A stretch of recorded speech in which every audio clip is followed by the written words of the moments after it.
உயிர்கோளம். பயாலஜிலேயே பார்த்தோம்ல,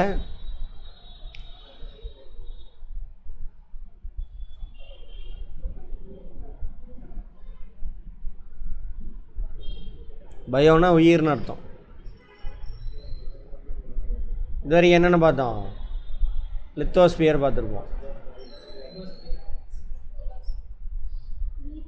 ஹைட்ரோஸ்பியர், அடுத்தது அட்மாஸ்பியர். இது 3 இருக்கிற இடத்துல தான் என்ன இருக்கும்? உயிர் இருக்கும். அந்த உயிர்களை பற்றி தான் படிக்க போகிறோம். அதுக்கு ஒரு பேட்டர்ன் இருக்குது. கிளைமேட்டை பேஸ் பண்ணி உயிரினங்கள்லாம் இருக்கும்.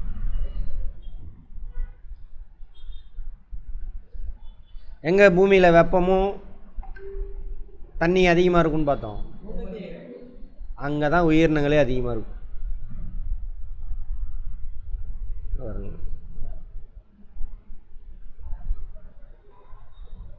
பசுமை மாறாக்காடு, பசுமை மாறாக்காடு இதெல்லாம் பூமத்திய ரேகை ஒட்டி தான். பூமத்திய ரேகை அதான் பசுமை மாறாக்காடு.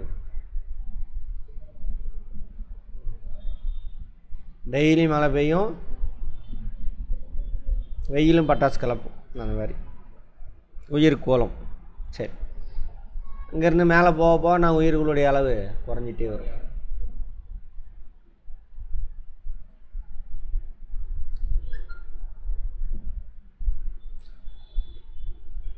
நாலாவது கோலம் கரெக்டா? உயிர்கோளம் இது 3, இது 4வது.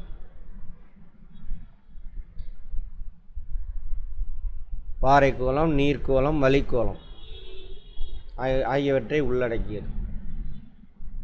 இது தாவர இனங்களும் விலங்கினங்களுக்கும் வாழ்வதற்கு ஏற்ற சூழலை கொண்டது. பயோஸ்பியர். கடல் மட்டத்திலிருந்து வளிமண்டலத்தின் கீழடுக்கு வரை ட்ரோபோஸ்பியர் சுமார் 20 கிலோமீட்டர் உயரம் வரை உயிர்கோளம் பரவி உள்ளது. அது வரைக்கும் உயர்னா இருக்கா சார்? ஆமாம். இப்போ டைம் அங்கே காலியாக இருக்குது, தாலியை பாருங்க. இமயமலையில் அங்கே இருக்குது 9 கிலோமீட்டர் வரைக்கும் இருக்குது கரெக்டா? அதுக்கு மேலேயும் பாக்டீரியா அதெல்லாம் வந்துட்டு ஒரு குறிப்பிட்ட அளவு வரைக்கும் இருக்குது. உயிரினங்கள் எங்கே வரைக்கும்? கடல் மட்டத்திலேருந்து 20 கிலோமீட்டர் வரைக்கும் அட்மாஸ்பியரில் இருக்குது. கடல் மட்டத்தின் மேலும் கீழுமாக 1 கிலோமீட்டர் வரை உள்ள குறுகிய பகுதியில் தான் பெரும்பாலான தாவரங்களும் விலங்குகளும் இருக்குது. கடல் மட்டத்திலிருந்து 1 கிலோமீட்டர் ஆழம், சரியா? 1 கிலோமீட்டர் உயரம், அதுக்குள்ளே தான் அதிகப்படியான தாவரங்கள் விலங்குகள் எல்லாம் இருக்குது. இவ்வளோதான். இங்கேருந்து இங்கே இதுக்குள்ளே தான். பட் 20 கிலோமீட்டர் வரைக்கும் என்ன இருக்குது? உயிரினம் இருக்குது அப்படின்றாங்க. உயிர்கோளம் பல்வேறுபட்ட சூழ்நிலை மண்டலம், எக்கோசிஸ்டம். பயோஸ்பியரை எக்கோசிஸ்டம் பிரிக்கிறோம். அப்புறம் பயோம்ஸ், சூழ்நிலை மண்டலம் புரியுதில்ல? இப்போது பாலைவனம் ஒரு சூழ்நிலை மண்டலம். இப்போ நான் சொன்னால மிதவெப்ப மண்டலம் ஒரு சூழ்நிலை மண்டலம். அப்புறம் இலையுதிர் காடுகள் அது ஒரு சூழ்நிலை மண்டலம். புல்வெளி அது ஒரு சூழ்நிலை மண்டலம். இந்த சூழ்நிலை மண்டலத்தெல்லாம் டிசைட் பண்ணுறவர் யார்? கிளைமேட்டு, சரியா? ரைட். அனைத்து உயிரினங்களும் அவை சிறிதாக அல்லது பெரிதாக இருந்தாலும் அவைகள் இனக்குழுக்களாக வகைப்படுத்தப்பட்டுள்ளன. விலங்குகள், தாவரம், நுண்ணுயிர்கள் எந்த இடத்தில் வாழ்கிறதோ அவ்விடம் அவற்றின் வாழ்விடம். வாழ்விடத்துக்கு இங்கிலீஷில் என்ன? ஹேபிட்டட். வாழ்விடத்துக்கு எம்எஸ்எல்னால் மீன் சி லெவல். ட்ரெயினில் போகும்பொழுதெல்லாம் போட்டிருப்பான் பாருங்கள், சராசரி உயரம் கடல் மட்டத்திலேருந்து எவ்வளோ ஹைட் அப்படின்னு. habitat. A wide variety of plants and animals live in a particular habitat as biodiversity. ஏன்னா ஒரு இடத்துல ஒரு உயிரினம் மட்டும் வாழாது, எல்லாம் ஒன்று சார்ந்து இன்னொன்று இருக்கும். இப்போ தாவரத்தை மேயக்கூடிய அந்த தாவரத்துக்கு ஏற்ற மாதிரியான சாப்பிடக்கூடிய விலங்குகள் இருக்கும். அந்த விலங்கை சாப்பிட்றதுக்கு இன்னொரு விலங்கு இருக்கும், அந்த விலங்கை சாப்பிட்றதுக்கு இன்னொரு விலங்கு இருக்கும். அது செத்து போச்சுன்னா டீகம்போஸ் பண்ணுறதுக்கு அங்கே மைக்ரோப்ஸ் இருப்பாங்க, பூஞ்சை, பாக்டீரியா அவங்களாம் இருப்பாங்க. சரியா? அதான் சொல்கிறாங்க.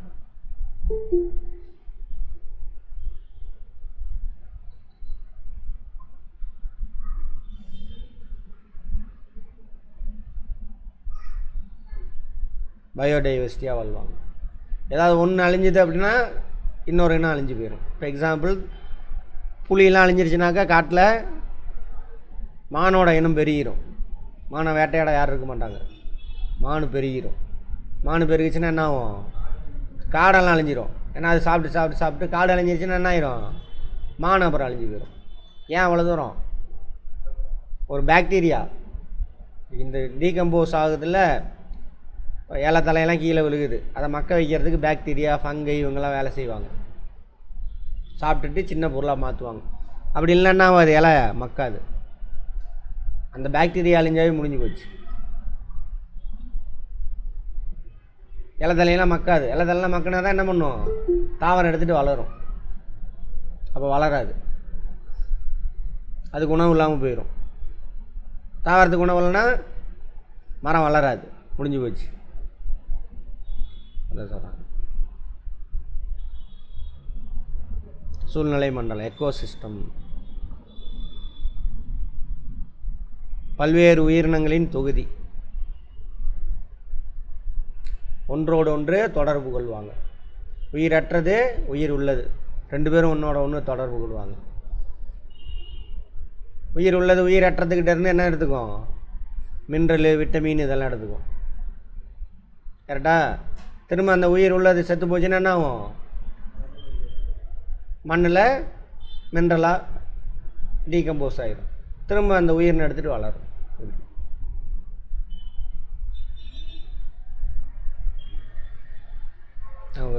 இச்சூழ்நிலை மண்டல அமைப்பில் வாழ்கின்ற உயிரினங்கள் ஒன்றோடொன்று தொடர்பு கொள்வதோடு பிற உயிரற்ற சுற்றுச்சூழல் காரணிகளான நிலம், மண், காற்று, நீர் போன்றவற்றோடு தொடர்பு கொள்கின்றன. இந்த உயிரினம் ஒன்றோட ஒன்று தொடர்பில் இருக்கும், உயிரற்றதோடு என்ன இருக்கும்? தொடர்பு இருக்கும்.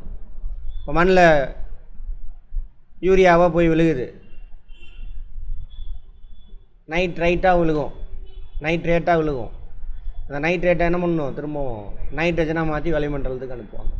அதுக்கு ஒரு சில பாக்டீரியா இருக்கும், ஒரு சில மைக்ரோப்ஸ் இருக்கும். பயாலஜியில் பார்த்துருப்போம், பார்க்காதவங்க பார்ப்போம், வெயிட் பண்ணுங்க.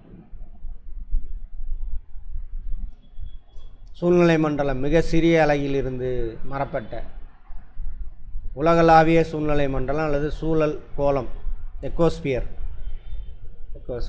பயோஸ்பியருக்குன்னு இன்னொரு பேர் எக்கோஸ்பியர். விவசாய நிலம், சூழ்நிலை மண்டலம், வனச்சூழல் அமைப்பு, இது மாதிரி எக்கோஸ்பியர் நிறைய இருக்குது.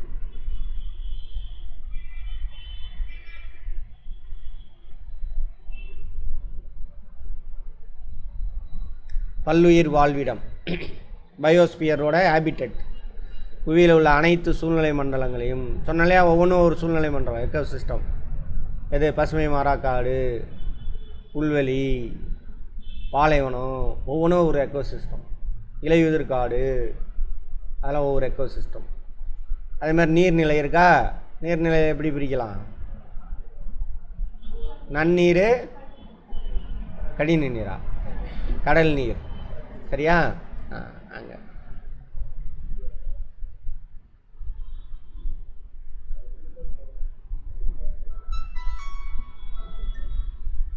சூழ்நிலை மண்டலத்தை பற்றி படிக்கும் அறிவியல் சூழலியல், எக்காலஜி, எக்காலஜிஸ்ட், அதை பற்றி படிக்கிறோம்.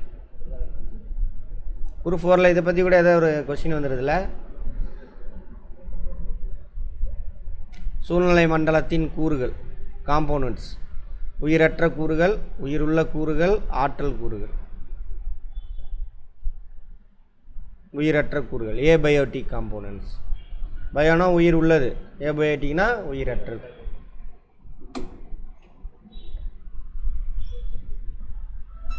சுற்றுச்சூழலில் உள்ள உயிரற்ற, கரிம, இயற்பியல் மற்றும் ரசாயன காரணிகளை உள்ளடக்கியது.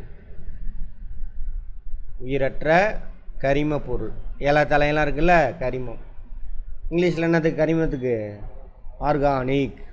நிலம், காற்று, நீர், சுண்ணாம்பு, இரும்பு. நம்ம உடம்புல இரும்பு இருக்கா இல்லையா? சுண்ணாம்பு இருக்கா இல்லையா? எங்கே இருக்குது சுண்ணாம்பு? எலும்பு. எலும்பு எங்கேருந்து வந்துச்சு? அதெல்லாம் சாப்பாடு. தாவரம். தாவரத்துக்கு எங்கேருந்து கிடச்சிது? மண்ணில் இருந்து தான் கிடச்சிது. உயிர் உள்ள கூறுகள், பயோட்டிக் காம்போனன்ட்ஸ். நம்ம உணவு, உடை, இருப்பிடம் எல்லாமே எங்கேருந்து கிடச்சிது? உயிர் உள்ளதுலேருந்து தான் கிடச்சிது. அதான் தாவரங்கள், விலங்கினங்கள், நுண்ணுயிர்கள், இதெல்லாம். இதில் உற்பத்தியாளர் யார்? பயாலஜி பார்த்தோமா? யார் உற்பத்தியாளர்? தாவரங்கள். ஏன் அவங்க உற்பத்தியாளர்? அவங்க தான் அடிப்படை உணவு. எது? கார்போஹைட்ரேட். அதை உற்பத்தி செய்கிறவங்களே அவங்க தான். முதல் கரிம பொருளே இது தான். சரியா? உயிரின உற்பத்தி பண்ணக்கூடிய இந்த கார்போஹைட்ரேட்லேருந்து என்ன கிடைக்கும்? ஃபேட்டு கிடைக்கும், ஸ்டார்ச்சு கிடைக்கும், அதுக்கப்புறம் புரோட்டீன், எல்லாமே இந்த கார்போஹைட்ரேட்டு தான். அப்புறம் நார்ச்சத்து, விட்டமின், எல்லாமே இதில் இருந்து வரும். இதை யாரால் உற்பத்தி பண்ண முடியும்? தாவரம். தாவரத்தில் எங்கே? பச்சையத்தில், குளோரோஃபைல். அதில் தான் நடக்கும். அது நம்மக்கிட்ட விலங்கு செல்லில் கிடையாது. ஸோ அந்த தாவரம் அதுக்கு அல்லது அதோட குட்டிக்கு, அதோட வாரிசுக்கு சேமித்து வச்சுருக்கோம். அதை போய் பிடிங்கிட்டு வந்து யார் சாப்பிட்ருவா? விலங்கு சாப்பிட்ரும். விலங்கு சாப்பிட்ரும். கரெக்டாக? பயாலஜி முடித்தவங்க அதை பற்றிலாம் பேசிக்கிட்டு இருப்போம். முடிக்காதவங்க வெயிட் பண்ணுங்கள், பார்ப்போம். தனக்கு வேண்டிய உணவை தாமே உற்பத்தி செய்யக்கூடிய உயிரினம் தான் அது உற்பத்தியாளர் எனப்படும்.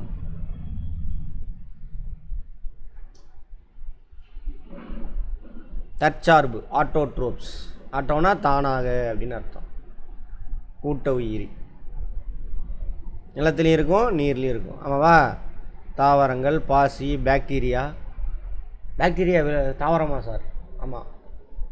பாக்டீரியா வந்துட்டு பச்சை இருக்கிறது இருக்குது, இல்லாதது இருக்குது, ரெண்டுமே. நுகர்வோர்கள். பாக்டீரியா யூகேரியாட்டிக்கா ப்ரோகேரியாட்டிக்கா? பயாலஜி முடித்தவங்க ப்ரோகேரியாட்டிக். Very good. நுகர்வோர்கள். நேரடியாக உற்பத்தி செய்ய முடியாது, ஏன்னா அவனோட செல்லில் குளோரோஃபைல் இருக்காது. விலங்குகள் அவங்கெல்லாம் ஹெட்ரோட்ரோப்ஸ் அப்படிப்பாங்க. பிறச்சார்பு. நுகர்வோரில் 2-3 நிலை இருக்குது. 1, 2, 3, 4. பயாலஜி முடித்தவங்களுக்கு ரிவிஷன் இதெல்லாம். முதல் நிலை தாவரத்தை உண்ற விலங்கு. தாவரத்தை உண்ற விலங்கு உண்றது. அடுத்தது இப்போ வரி, குதிரை, ஆடெல்லாம் தாவரம் மட்டும் உண்ணும். 2ஆம் நிலை நுகர்வோர் என்ன பண்ணுவாங்க? அந்த தாவரம் உண்ணியை வந்து இவங்க சாப்பிடுவாங்க. சிங்கம், பாம்பு எல்லாம் தாவரத்தை உண்ண மாட்டாங்க. அது 3ஆம் நிலை நுகர்வோர், டெர்சரி கன்சியூமர். டெர்சரினா 3 அப்படின்னு அர்த்தம். Secondary, primary. அவங்கள இவங்க சாப்பிடுவாங்க. 3ஆம் நிலை நுகர்வோர். அந்த முதலை இவங்களெல்லாம் சாப்பிடுவாங்க. அடுத்து சிதைப்போர். செத்து போனவங்க மண்ணில் விழுகிறாங்கல்ல, அந்த செல்லெல்லாம் சிதைக்கணும். சிதைச்சி சின்ன சின்ன மாளிகைலாம் மாற்றணும். அவங்க தான் சிதைப்போர். நுண்ணுயிர்கள் அவங்கெல்லாம் பூஞ்சைகள், காளான்கள், சாப்ரோட்ரோப்ஸ், சாருண்ணின்னு சொல்லுவாங்க. அவங்க என்ன பண்ணுவாங்க? பூஞ்சை, காளானும் பூஞ்சையில் ஒன்று தான். கரெக்டாக? செத்துப்போன உயிரினங்களை சாப்பிடுவாங்க. சாப்பிட்டோன்னா என்ன அர்த்தம்? பெரிய மாலிக்குள்ளே சின்ன சின்னதாக உடைப்பாங்க. இப்போ 2 பார்த்துட்டோமா? உயிர் உள்ளது, உயிர் அற்றது. 2 பார்த்தாச்சு. உயிர் அற்றதுலேருந்து தான் உயிர் உள்ளது வந்துச்சு. அதை ஃபஸ்ட்டு சொல்லுங்கள். அப்புறம் ஆற்றல் கூறுகள்.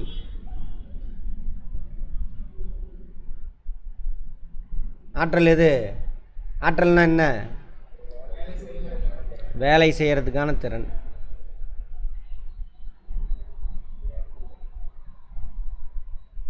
ஆற்றல் எல்லாத்துக்கும் தாய் எது? வெப்பம். எல்லா ஆற்றலுக்கு தாயே தான். இப்போ சூரிய ஒளி வருது, சூரியனில் என்ன ஆற்றல் உருவாகுது? வெப்ப ஆற்றல் தான் உருவாகும்.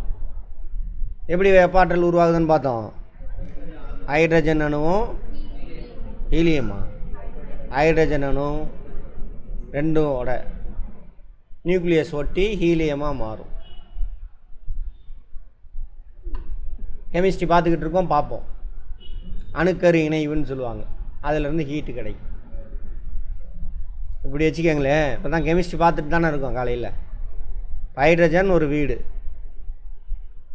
ஒரு புரோட்டான் இருக்குது, எலக்ட்ரான் ஆர்பிட்,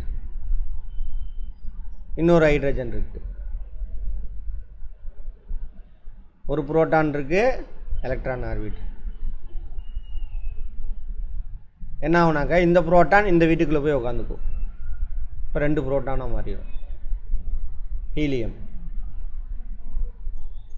அப்போ இந்த வீடு என்ன ஆகுது? டோட்டலாக அழிஞ்சிரும். ஒரு வீட்டுக்குள்ளே போயிட்டாங்க.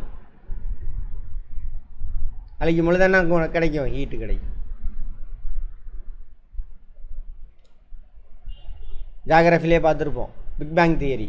ஆற்றல் மட்டும்தான் இருந்துச்சு, ஆற்றல் தான் என்ன ஆகும்? பருப்பொருளாக மாறிச்சு. அப்போ பருப்பொருள் அழித்தோம்னா என்ன கிடைக்கும்? ஆற்றல் தான் கிடைக்கும். அவ்வளோதான் இந்த ஹீட்டு. அதான் இவரோட ஐன்ஸ்டீனோட விதி, E=mc². ஞாபகம் இருக்கா? பார்ப்போம், பார்க்காதவங்க பார்ப்போம். இப்போ சூரியனில் ஹீட்டு கிடைக்கிது. ஹீட்டு தானே மாறும், லைட்டாக மாறும். திரும்ப லைட்டாக பிடிச்சா என்ன கிடைக்கும்? ஹீட்டு கிடைக்கும். அதான் சூரிய ஒளியில் போய் நில்லுங்க, தலை சுடும். அது மாதிரி என்ன பண்ணும்? தாவரம் அதை தடுக்குது. லைட் என்னவா மாறும்? ஹீட்டாக மாறும். அந்த ஹீட் எடுத்து என்ன பண்ணுது? கார்போஹைட்ரேட்டை உற்பத்தி பண்ணுது. கார்போஹைட்ரேட்டோட ஃபார்முலா C6H12O6.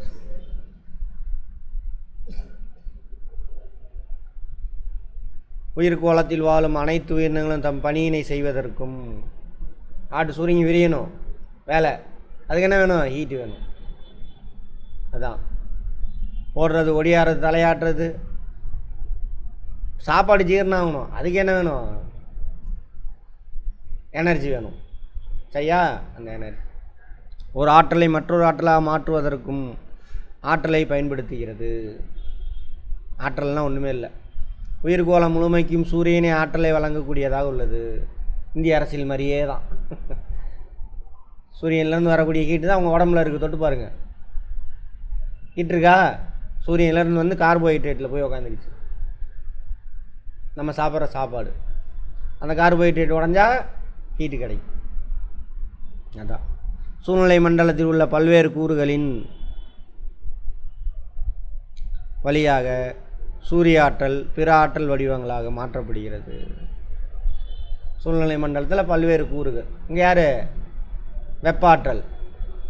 சூரிய ஒளி ஆற்றலா? ஒளி ஆற்றல் அந்த இலை பிடிக்குது, வெப்ப ஆற்றலாக மாறி வேதி ஆற்றலாக உள்ளே போய் உட்காந்துக்கும். எதில்? உணவில், கார்போஹைட்ரேட்டில். அதை உயிரினங்கள் உடைக்கும் பொழுது என்ன கிடைக்கும்? வேதி ஆற்றல், வெப்ப ஆற்றலாக வெளியில் வருது. அந்த தொட்டு பாருங்க உங்கள் உடம்புல ஹீட்டு, நம்ம உடம்புல. அதுதான் சொல்கிறாங்க, ஒரு லைனில் சொல்லிட்டான் இவ்வளோ விஷயம். சூழ்நிலை மன்றத்தில் ஆற்றல் ஓட்டத்தில் உற்பத்தியாளர்கள், நுகர்வோர்கள், சிதைப்போர்கள் பெரும்பங்கு வகிக்கிறார்கள். ஆற்றல் ஓட்டம். இப்போ தாவரம் என்ன பண்ணுச்சு? சூரிய ஒளியை பிடிச்சி கார்போஹைட்ரேட்டாக மாற்றி அரிசியாக மாற்றிடுச்சு, அரிசி பருப்பாக மாற்றிடுச்சு. சரியா? அது அதோட குட்டிக்கு சேமித்து வைக்குது. அதை நாம் போய் பறிச்சுட்டு வந்து சாப்பிட்றோம். நம்ம சாப்பிட்றோம், நம்ம உடம்பு வளரும். எப்படி? அந்த தாவரங்கள் உற்பத்தி செஞ்சது தான் காரணம். நான் இறந்துட்டேன், என் உடம்புல இருக்கக்கூடிய செல்லெல்லாம் என்ன பண்ணுவாங்க? சின்ன சின்னதாக உடைப்பாங்க. யார் செய்கிறா? சிதைப்போ. அகராதி ஹெர்பிவோரஸ். ஹெர்புனா வந்து என்னது? தாவரம். ஓரஸ்னா உண்ணி. கார்னிவோரஸ். கார்னினாக்க மாமிசம். கார்னிவரஸ். ஆம்னி அப்படின்னா எல்லாமேன்னு அர்த்தம். ஆம்னினா அனைத்துண்ணி. நம்மளாம் யார்? நம்மளாம் ஆம்னிவரஸ். தாவரத்தையும் சாப்பிடுவோம், விலங்கையும் சாப்பிடுவோம். ஸ்கேவெஞ்சர்ஸ், அந்த சிதைப்போர் இருக்காங்கள்ல, சார்வஞ்சிகள், பாக்டீரியா, பங்கை, அவங்களாம் யார்? ஸ்கேவெஞ்சர்ஸ். செத்து போனதில் சாப்பிடுவாங்க. அப்புறம் பிணந்தண்ணி, கழுகு, அதெல்லாம். உணவு வலை. ஃபுட் செயின் பார்த்துருப்போம். ஃபுட் செயின்னு அர்த்தம் ஒரே ஒரு விலங்கு, தாவரம். இப்போ புல்லை மேயிறது யார்? மானை வேட்டையாடுறது யார்? புலி, சிங்கம், ஏதோ ஒன்று. இது உணவு சங்கிலி. பயாலஜிலேயே பார்த்துருப்போம் அதை. சரியா? புல் அதுக்காக சேமித்து வச்சுருக்க சூரிய ஒளியை பிடிச்சி கார்போஹைட்ரேட்டாக மாற்றி அதோட ஆக்டிவிட்டீஸ்க்கு, தண்ணி உறிஞ்சிறதுக்கு, ஒவ்வொரு செல்லும் ஃபங்க்ஷன் ஆகணும்ல. புல்லில் இருக்கக்கூடிய ஒவ்வொரு செல்லும் ஃபங்க்ஷன் ஆகும். செல்லுக்குள்ளே எல்லா உறுப்பு இருக்கும், அவங்களாம் வேலை செய்யணும். அந்த வேலை செய்கிறதுக்கெலாம் பயன்படுத்தினது போக மிச்சத்தை சேமித்து வச்சுருக்கோம். புல் 100 யூனிட்டு ஹீட்டை பிடிக்குது அப்படின்னாக்கா அதோட செயல்பாட்டுக்காக ஒரு 50 யூனிட் செலவாயிடும். மிச்சம் 50 யூனிட் என்ன பண்ணும்? சேமித்து வைக்கும். அதை பிடிங்கி இது சாப்பிட்ருவோம். அது ஓடுறது, ஒடியாடுறது, ஆட்டு பம்பாக வருது, எல்லாத்துக்கும் செலவு பண்ணது போக அது ஃபேட்டாக என்ன பண்ணிடும்? சேமித்து வைக்கும். இது செலவு பண்ணிடும். ஒரு 25 யூனிட் செலவு பண்ணிடுது. மிச்சம் 25 யூனிட்டை சேமித்து வச்சுக்கும். எல்லா மானியும் சேர்த்து சொல்கிறேன். அப்புறம் அதோட இதுக்காக சேமித்து வைக்கிறத யார் பிடிச்சி சாப்பிட்ருவா? புலி சாப்பிட்டு. புல் அப்போ என்ன இருக்கணும்? நிறையா இருக்கணும். அப்போ தான் மான் அதோட கம்மியாக இருக்கும். பிரமிடு. புலி எப்படி இருக்கணும்? அதோட கம்மியாக இருக்கணும். பயாலஜியில் பார்த்துருப்போம், இங்கேயும் பார்க்குறோம். இதுதான் பயாலஜி தான். இதுதான் அது. ரைட். இப்போ என்ன ஆகுது? எங்கே ட்ராவல் ஆகுது? ஆற்றல், எனர்ஜி. சூரியன்லேருந்து வந்த சூரிய ஒளி அதோட இதுக்கு பயன்படுத்தினது போக அதோட இதுக்கு பயன்படுத்தினது போக புலி வரைக்கும் போகுது. அதான் சொல்லியிருப்பான், இந்த சூழலியல் மண்டலத்தில், எக்கோசிஸ்டமில் ஆற்றல் ஒவ்வொரு லெவலுக்கும் பல காரணிகளால் என்ன ஆகும்? ட்ரான்ஸ்ஃபர் ஆகும் அப்படின்னு சொல்லிட்டு. அது சரி. அடுத்தது உணவு வலை. அது ஒரே ஒரு இது சொன்னால் செயின். இங்கே என்ன இருக்குது? புல்லை மான் மட்டும் தான் திங்குமா? எருமை, குதிரை, கழுதை எல்லாமே திங்கும். ஆமாவா? அந்த மாதிரி. அதே மாதிரி மானை புலி மட்டும்தான் வேட்டையாடுமா? நம்ம வேட்டையாடுவோம், சிங்கம் வேட்டையாடும், சிறுத்தை வேட்டையாடும், ஜாகுவார் அதில் வெரைட்டி இருக்குது, சீட்டா அவங்களாம் வேட்டையாடுவாங்க. அந்த மாதிரி ஒரு உணவை ஒன்றை சாப்பிட்றதுக்கு நிறைய பேர் இருப்பாங்க. அதான் என்னது? வெப்பு, ஃபுட் வெப் அப்படின்னு சொல்லுவாங்க. உணவு வலை. ஹை ஆர்டரில் இவங்க இருப்பாங்க, அதுக்கு மேலே நம்ம இருப்போம்.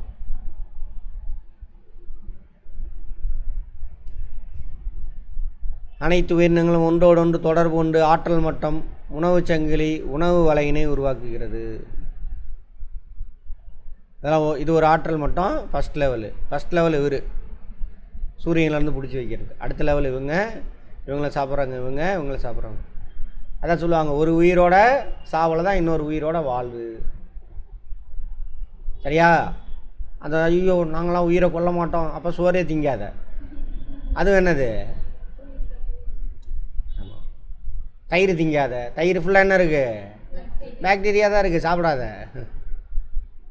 சரியா? அந்த மாதிரி அடுத்தவனை போய் தொந்தரவு பண்ணுறது. டேய் இதெல்லாம் சாப்பிட்றியா, நீ அதை சாப்பிட்றியான்னு. அவனுக்கு பிடிச்சிருக்கு சாப்பிட்றான். நீ சாப்பிட்டா சாப்பிட்டு, சாப்பிடாட்டி போ. அடுத்தது வரலாறு படித்தா தெரியும். சரி, அதை அப்புறம் பேசுவோம். சூழ்நிலை மண்டலத்தின் செயல்பாடுகள் ஆற்றல் ஓட்டத்தின் அமைப்பை சார்ந்துள்ளது. நான் சொன்னேன்ல ஆற்றல் ஓட்டம் எப்படி நடக்குனது. இந்த ஆற்றல் ஓட்டம் சூழ்நிலை மண்டலத்தில் கரிமமற்ற மற்றும் கரிம பொருட்களின் பரவலுக்கும் சுழற்சிக்கும் உதவி செய்கிறது. இப்போ நான் சொன்னது கார்போஹைட்ரேட்டு ஒவ்வொரு லெவலுக்காக போயிட்டு திரும்ப என்ன ஆகும்? என் உடம்புல இருக்கிறது மண்ணில் போயிடும். இவங்க சாப்பிடுவாங்க, மைக்ரோப்ஸ் சாப்பிட்டு வேலையை முடிச்சிடுவாங்க. திரும்ப உடம்புல இருக்கக்கூடிய புரோட்டீன் இருக்குல்ல செல்லில், அதெல்லாம் உடஞ்சி நைட்ரஜனாக வளிமண்டலத்துக்கு போகும். திரும்பவும் செல்லில் இருக்கக்கூடிய கார்போஹைட்ரேட் உடஞ்சி H2O மாலிக்யூல் தண்ணி கிடைக்கும், வெளியில் போகும். இது என்ன பொருள்? கரிமமற்ற பொருள். இது H2O அதான் ட்ராவல் ஆகுதுன்றாங்க. சுழற்சிக்கும் உதவுது.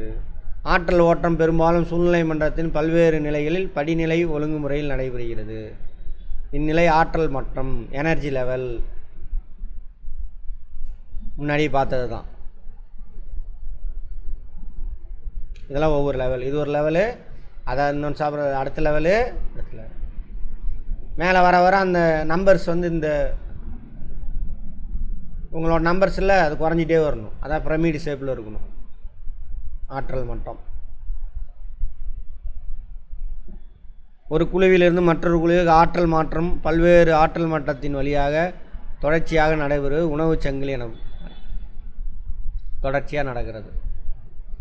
இங்கேருந்து இவங்க சாப்பிட்டு அங்கே போவாங்க, அடுத்த லெவலுக்கு போவோம்.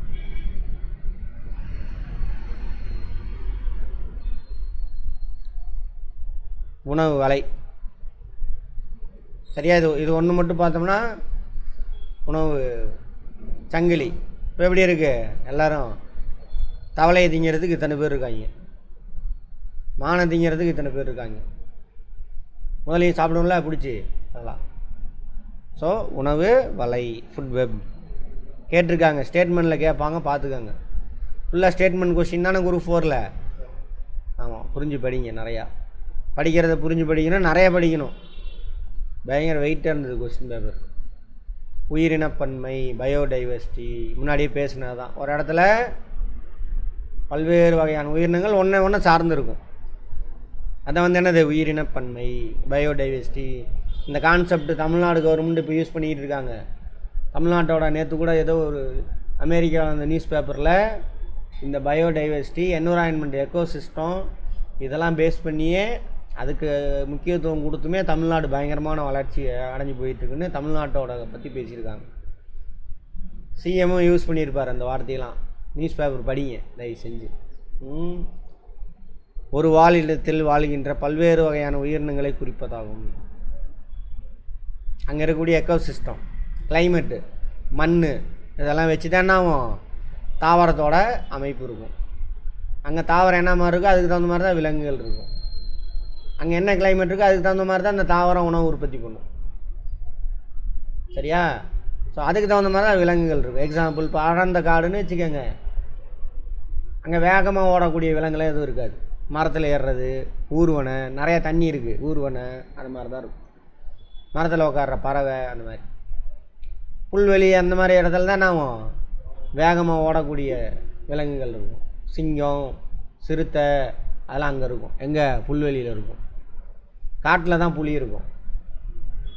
புல்வெளியில் இருக்காது புலி, காட்டில் தான் இருக்கும். இங்கே பாருங்கள், போட்டிருக்கு பாருங்கள். இது காலநிலை, நிலத்தோற்றம், மனித செயல்பாடுகளின் தாக்கத்திற்கு உள்ளாகின்றன. எதெல்லாம்? உயிர் பன்மை. இப்பல்லுயிர் வாழ்விடம் புவியில் ஓரிடத்தில் உயிரியல் ஆதாரங்களை வலிமையாக பிரதிபலிக்கக்கூடியதாக உள்ளது. சரி, உயிர் பன்மையில் உள்ள ஒவ்வொரு இனமும் சூழ்நிலை மண்டலத்தில் முக்கியமான பங்கு வகிக்கிறது. சொன்னால அந்த பாக்டீரியா அழிஞ்சு போனால் முடிஞ்சு போச்சு, இலத்தலையெல்லாம் மக்காது. ஒரு குறிப்பிட்ட பூஞ்சை அழிஞ்சு போச்சுன்னா முடிஞ்சு போச்சு, இலத்தலையெல்லாம் மக்காது. அப்போ அங்கே உள்ள எல்லா உயிரினமும் என்னவும் அழிஞ்சு போயிடும். அதான் சொல்கிறாங்க, ஒவ்வொரு இனமும் சூழல் மண்டலத்தில் முக்கிய பங்கு வகிக்கிறது. ஒரு பகுதியின் சுற்றுச்சூழல் சமநிலை மற்றும் சமூக நலனை, அதாவது சுற்றுலா, கல்வி, ஆராய்ச்சி இது பேணி வருகிறது அந்த ஏரியாவில்ன்றாங்க. லாஸ் ஆஃப் பயோடைவர்சிட்டி, ஒரு உயிரினம் அழிஞ்சாக்க என்ன நடக்கும்? ஒரு ஆரோக்கியமான சூழ்நிலை மண்டலம் சுத்தமான நீர், காற்று, வளமான மண், உணவு, மூலப்பொருள், மருந்து பொருள் எல்லாம் கொடுக்குது. எது? ஒரு ஆரோக்கியமான சூழ்நிலை மண்டலம்.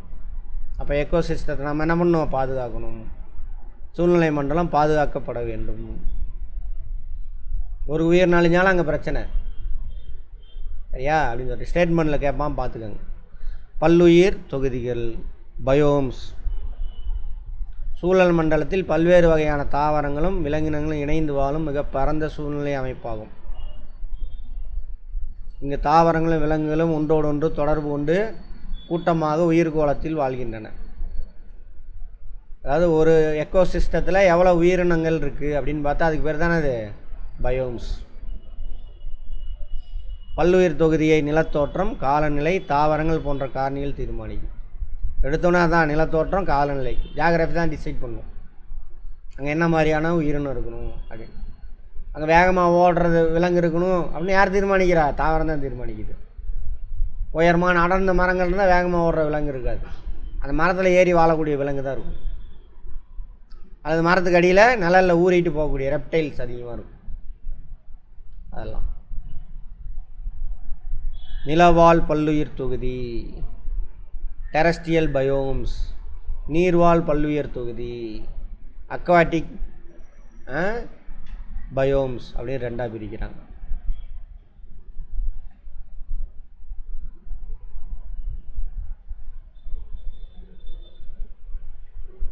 அக்வானா தண்ணி அப்படின்னு அர்த்தம்.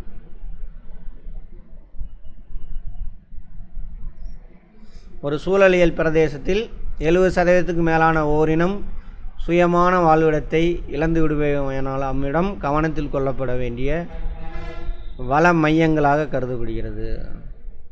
ஹாட்ஸ்பாட் வள மையம். 70% மேலான ஓரினம், ஒரு இனம் இருக்குது. இப்போ பாக்டீரியா ஃபங்கே வச்சுக்கோ, அதில் 100 இருந்துச்சு, இப்போ 30 தான் இருக்குது. அப்போ எவ்வளோ அழிஞ்சு போச்சு? 70% அழிஞ்சிச்சு. அப்போ அங்கே ஏதோ பிரச்சனை இருக்குது, அதை நம்ம என்ன பண்ணணும்? பாதுகாக்கணும். ஹாட்ஸ்பாட். இந்தியாவில் இமயமலைகள், மேற்கு தொடர்ச்சி மலை, இந்தோ பர்மா பிரதேசம். இந்தோ பர்மா பிரதேசம்னா புரியுதா? அந்தமான் நிக்கோபார் இங்கே இருக்கும். அந்தமான் பர்மா அங்கே தான் இருக்கும். அந்தமான் நிக்கோபார் இங்கே அந்த ஏரியாலாம். இதோட சேர்த்தி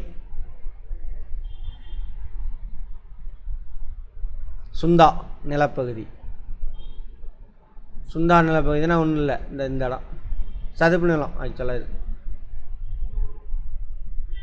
இதெல்லாம் முக்கியமான நிலப்பகுதி. உலகில் 34 இடங்கள் உயிர் பன்மை தகுதி வள மையங்களாக கருதப்படும். 34 இடம்.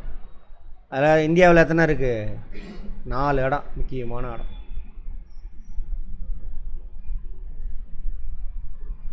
நிலவாழ் பல்லுயிர் தொகுதி, டெரஸ்ட்ரியல் பயோம்ஸ். பயோம்ஸ்னால் என்ன அர்த்தம்? பயோனா உயிர், சரியா?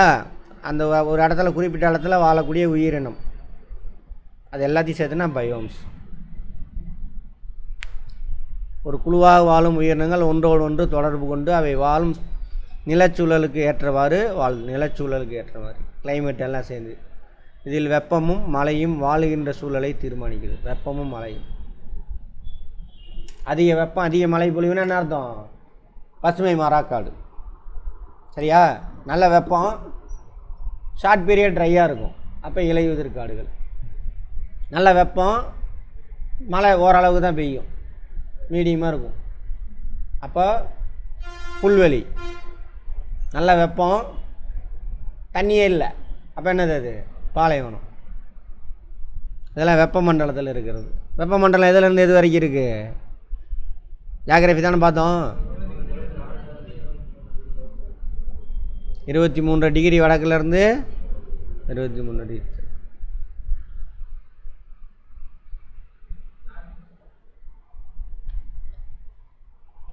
சார் குரூப் 4 பார்த்துட்டு, சார் ஜியாகிரஃபிலேருந்து ஒன்றுமே வரல சார், அவ்வளோவா 2 கொஷின் தான், அப்போ படிக்கலாமா அப்படின்னு கேட்பாங்க.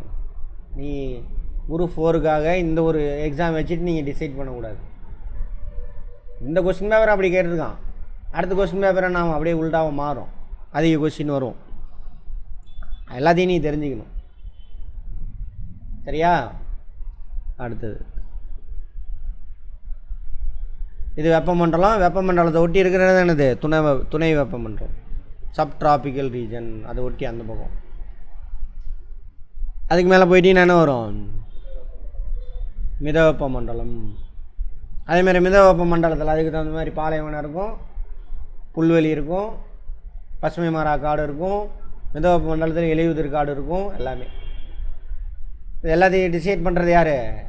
தண்ணியும் வெப்பமும். அதான் சொல்கிறாங்க. ரெயின்ஃபால் உயரம், அந்த மலை இல்லை, மலை. உலகின் முக்கிய நிலவாழ் பல்லுயிர் தொகுதிகள். வெப்பமண்டல பல்லுயிர் தொகுதி, வெப்பமண்டல சவானா பல்லுயிர் தொகுதி. சவானானா புல்வெளின்னு அர்த்தம். வெப்பமண்டலத்துக்குள்ளே புல்வெளி இருக்கும், சவானா புல்வெளி. மெயினாக இந்த இடம் தான். இது பசுமை மராக்காடு, அதை ஒட்டி புல்வெளி. அதை தாண்டி போயிடுச்சுன்னா பாலைவனம். இங்கேயும் பாலைவனம், இங்கேயும் பாலைவனம். அது ஒரு பேட்டர்ன். சரியா? புரிஞ்சுக்க ட்ரை பண்ணுங்கள். பாலைவன தொகுதி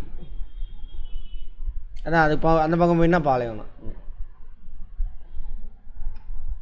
மிதவெப்ப மண்டல புல்வெளி அதேமாரி. அடுத்து துந்துரா பல்லுயிர் தொகுதி. மொத்தம் 9 எக்கோசிஸ்டம் இருக்குது, 9 டைப்பு. அவன் உங்களுக்கு எத்தனை கொடுத்துருக்கான்? 5 கொடுத்துருக்கான். மிதவெப்ப மண்டல புல்வெளி.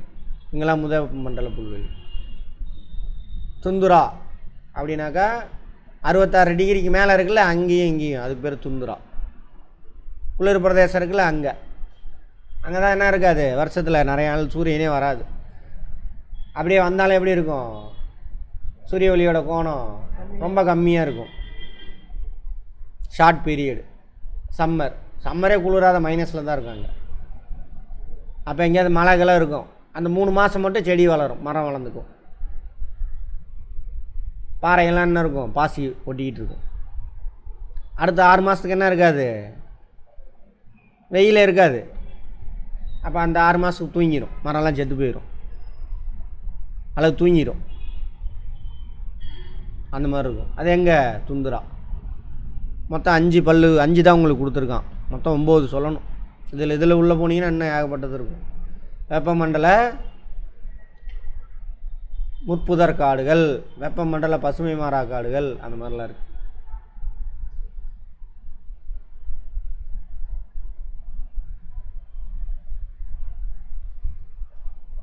பல்வேறு துணை பல்லுயிர் தொகுதிகளாக உருவாக்கப்பட்டு சொன்னேன் இல்லையா?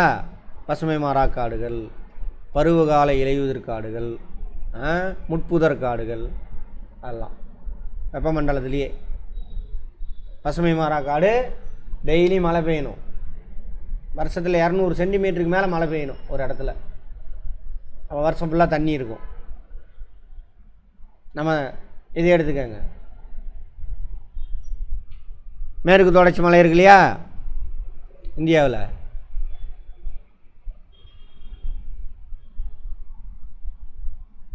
இங்கே கேரளாலாம் எடுத்துக்கோங்க. செம்ம மழை பெய்யும், 400 சென்டிமீட்டர்லாம் பெய்யும். என்ன காரணம்? காற்று முக திசை. காற்று முக திசையில் இருக்கு பசுமை மாறா காடு. இங்கெல்லாம் அது உச்சியிலலாம். அதை விட்டு லைட்டாக அந்த பக்கம் வந்தீங்கன்னா இலையுதிர் காடுகள். நம்ம பக்கலாம் ட்ரை சீசன் வரும். ஒரு 3 மாதத்துக்கு என்ன இருக்காது, மழை பெய்யாது. அப்போ அந்த ஷார்ட் பீரியடில் என்ன பண்ணுவோம், ஒரு 2-3 மாதத்துக்கு இலையெல்லாம் கொட்டிட்டு திரும்ப முளைக்கும். பயாலஜியில் படிச்சிருப்போம். ஒரே டைமில் எல்லா இலையும் கொட்டிடும். அதனால தானே அது பருவகால. அந்த பருவ காலத்தில் இலையெல்லாம் கொட்டிடும். இங்கிலீஷில் டெசிடியஸ் ஃபாரஸ்ட். சரி, பிற நிலவாழ் பல்லுயிர் தொகுதிகளை விட வெப்பமண்டல காடுகள் பல்வேறு விதமான உயிரினங்களின் வாழ்விடம், முதன்மை தொழில் நடைபெறும் இடமாகவும் உள்ளது. முதன்மை தொழில்னா இது சரி, அந்த ஆங்கிளில் பார்த்தீங்கன்னா ஓகே. விவசாயம், இயற்கை வளங்களை வெட்டி எடுக்கிறது, அதெல்லாம் பாருங்கள். அமேசான் படுகை, காங்கோ படுகை, இந்தோனேசிய தீவுகள் முக்கியமான வெப்பமண்டல காட்டு பல்லுயிர் தொகுதிகளாகும். முன்னாடியே படம் போட்டேன். அமேசான் படுகை, காங்கோடி நிலப்பகுதி, இந்தோனேசியா தொகுதி. இங்கே தான் உயிரினங்கள் அதிகமாக இருக்கும். உயிரினம் அதிகமாக இருக்கும். பூமியிலேயே அடர்ந்த காடுகளை கொண்டிருப்பதால் பொருளாதார ரீதியாக மிக முக்கியத்துவம் வாய்ந்ததாக உள்ளது. அதனால தான் பாருங்கள், அமேசான் காட்டிலாம் தீ வச்சு விட்றானுங்க. போயிட்டு நிறையா வளம் இருக்குது உள்ளுக்குள்ளே. மண்ணில் புதஞ்ச விறகு இதெல்லாம் என்னவா கிடைக்குது, நிலக்கரியே கிடைக்கும், நிறையா மினரல்ஸ் இருக்குது. இதே வேலையை அங்கே பண்ணுறானுங்க. எங்கே? மணிப்பூரில். எதுக்கு அங்கே போய் அந்த மக்களை சண்டை முட்டி விட்டு கலவரம் பண்ணானுங்க? அங்கே உள்ள வளங்கள்லாம் வெட்டி எடுக்கிறது. நிறையா நிலக்கரி இருக்குது, வளங்களை எடுக்க முடியல, அதுக்காக தான் சண்டையை முட்டி விட்டு எல்லாம் பண்ணிகிட்டு இருக்கானுங்க. ஏன்னா பொருளாதாரம் முக்கியம். இங்கே குடியிருப்புகள், அடர்ந்த காடு இருக்கும், சிதறி காணப்படுது. ஏன்னா காடு அடர்த்தியாக இருக்குல்ல, அதனால் அங்கங்கே இருப்பாங்க. உணவு சேகரித்தல் முக்கியமான தொழில். மீன் பிடித்தல், மரம் வெட்டுதல். நீ என்ன தொழில் செய்யணும், யார் செய்வா சொல்கிறா? உன்னோட ஜியாகிரஃபி தான் டிசைட் பண்ணும். இடமாற்று விவசாயம். இடமாற்று விவசாயம் தான் ஒரு கேள்வி கேட்டிருந்தான். Shifting cultivation. எந்தெந்த ஏரியாவில் இருக்கக்கூடிய மக்கள் யார் அப்படின்னு. அந்த ஷிஃப்டிங் கல்டிவேஷனுக்கு பேர் இந்த குரூப் 4ல் வாழும் மக்களின் வாழ்வாதாரமாக உள்ளது. இதெல்லாம் முதன்மை தொழில். இதெல்லாம் முதன்மை தொழில். இடம் மாற்று விவசாயம் தெரியலையா? Shifting cultivation. இன்றைக்கி காட்டில் போய் காட்டை அழிப்பான், விவசாயம் செய்வான், 4-5 போகம் செஞ்சோன்னா அடுத்து அந்த லேண்டை விட்டுட்டு பக்கத்தில் போவோம், காட்டை அழிப்பான். ஏன் தள்ளி தள்ளி போகணும்? மரம் வளரனா என்ன வேணும்? சத்து வேணும்ல. சத்து எங்கே இருக்கும்? மண்ணில் இருக்கும். அதை எடுத்து எடுத்து எடுத்து நான் ஒரு 10 தடவை விவசாயம் பண்ணிட்டேன், எல்லா சத்தும் குறைஞ்சி போயிடும்.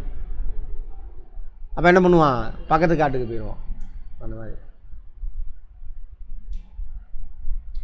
இப்பல்லுயிர் தொகுதியில் ஈரப்பதமான சூழ்நிலை. ஹியூமிட். ஹியூமிட் அப்படிம்பாங்க, அல்லது வெட் அல்லது ஹியூமிட் இங்கிலீஷில். ஏன்னா மழை பெய்யுதா நல்லா, அதனால் ஈரப்பதமாகவே இருக்கும். நோய் ஈஸியாக பரவும். பார்த்துருப்போம், நம்ம ஊர்லேயே மழை பெய்யும் பொழுது வெப்பம் அதிகமாக இருக்கும், ஸோ நோய் பரவும். அங்கே வருஷம் ஃபுல்லாக என்ன ஆகும்? வருஷம் ஃபுல்லாக ஈரப்பதம் இருந்துக்கிட்டே இருக்கும். அப்போ ஈஸியாக என்ன பண்ணுவோம்? இந்த தொற்று நோய்கள் பரவும்.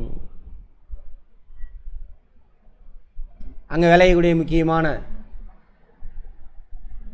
மரங்கள் ரப்பரு, மூங்கில், எபோனி, இதெல்லாம்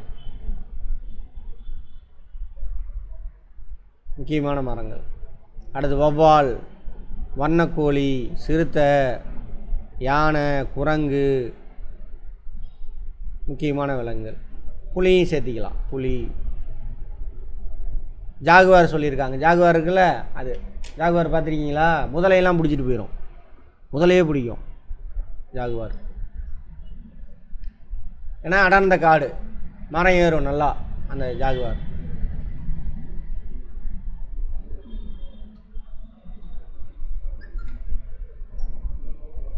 கார் வருதா?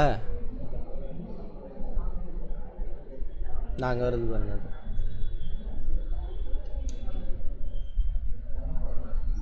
இதுதான்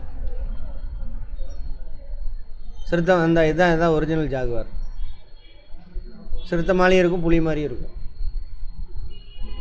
மரத்து மேலே படுத்துருக்கு பாருங்க. இது கரிஞ்சிருத்தை. நம்ம மேற்கு தொடர்ச்சி மலையில் இருக்கும்.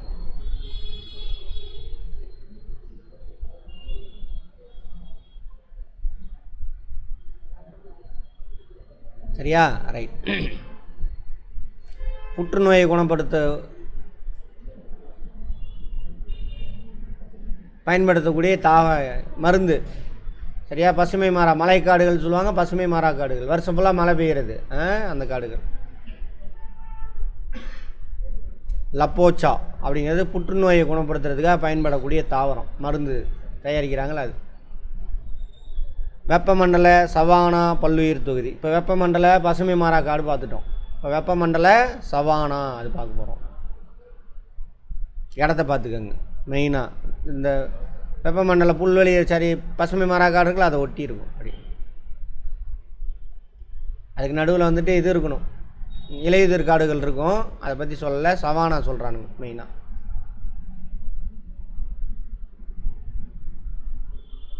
வெப்பமண்டல காடுகளுக்கும் சரியா பாலைவனங்களுக்கும் இடையே காணப்படுகிறது. மெயினாக அங்கே தான் அந்த மாதிரி கிடைக்குது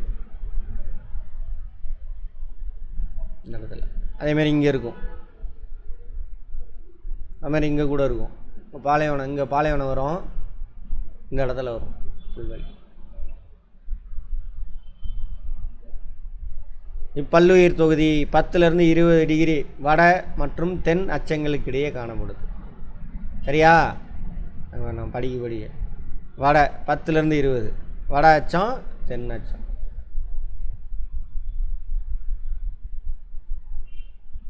இப்புல்வெளிகள் சேகல், கிழக்கு ஆப்பிரிக்காவில் சகாராவின் தென்பகுதி மற்றும் ஆஸ்திரேலியா போன்ற இடங்களில் காணப்படுகிறது. புல்வெளி சேகல்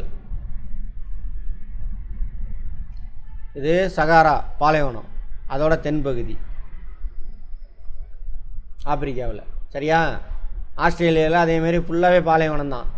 அதை ஒட்டி இந்த இடத்துல புல்வெளி இருக்கும். புல்வெளியில் என்ன தொழில் செய்வாங்க? ஆடு மாடு மேய்க்கிறது. சரியா? ரைட். பொதுவாக வெப்பமாகவும் வறண்டு காணப்படுவதோடு மிதமான மழை பொழிவும் பெறுகிறது. அதனால தான் அங்கே புல்வெளி. நல்லா மழை பெஞ்சா என்ன இருக்கும்? பசுமை மர காடுகள் இருக்கு. போது ஷார்ட் பீரியட் ட்ரையாக வந்துச்சுன்னா என்ன ஆகும்? இலையுதிர் காடுகள் இருக்கும். புற்கள் உயரமாகவும் கூர்மையாகவும் காணப்படும். ஆகையால் இங்கு வாழும் மக்களின் முக்கிய தொழில் கால்நடை மேய்த்தல். நாடோடிகளாக உள்ளன. ஆடு மாடு மேய்ச்சிட்டு அப்படியே போயிட்டே இருப்பாங்க. ஏன்னா புல்லெல்லாம் என்ன ஆயிரும்? தீர்ந்து போயிடும். இதெல்லாம் தீர்மானிக்கிறது யார்? ஜாகிரபி. உன்னோட தொழில் என்னென்னு தீர்மானிக்கிறது யார்? ஜாகிரபி தான். சவானா புல்வெளிகளின் பார்ப்போம், ஒவ்வொரு கண்டமாக பார்க்க போகிறோம். இந்த கான்செப்ட்லாம் புரிஞ்சு வச்சுருந்தா அங்கே திரும்ப ரீகால் ஆயிரும். கான்செப்ட் புரிஞ்சுட்டுனா கான்செப்ட் சம்மந்தமானதெல்லாம் திரும்ப நீ படிக்கவே வேண்டாம், அடிச்சுட்டு போயிடலாம்.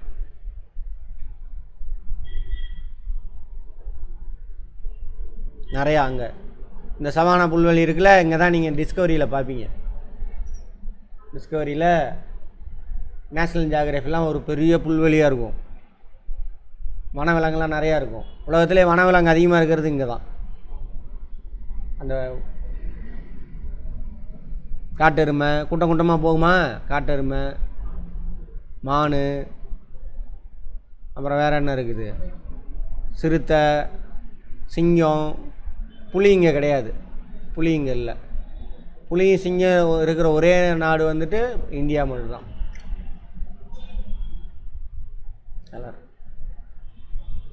இதெல்லாம் குறைஞ்சிட்டு வருது அங்கே. சவானா புல்வெளிக்கு போகலாமா டூரு?